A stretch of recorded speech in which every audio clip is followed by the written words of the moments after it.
In this video, I will show you how to create an object whose polygons smoothly connect to another object. For this, we will need a plane. Press Shift plus A and select plane. Let's increase its size a bit. Select an edge while in edit mode. Then press E and add some polygons.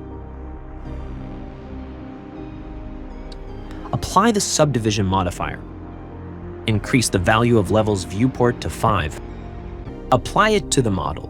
Now let's create a second object. Add a cube and apply a subdivision modifier to it, increasing the value of level's viewport to 5. Make it slightly smaller. Apply it to the model. Switch to the Data tab. Here, click on the pluses button and create a group. Then switch to Edit mode and press Assign. Now switch to the Modifiers tab and add Vertex Weight Proximity.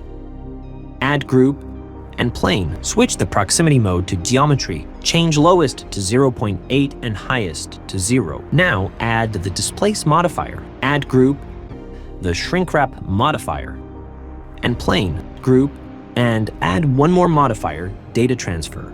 And here is the group and the object. Switch to Object mode. Now, when you move the sphere, it will be connected to the plane. Thanks for watching. If my video helped you, give me a like and subscribe.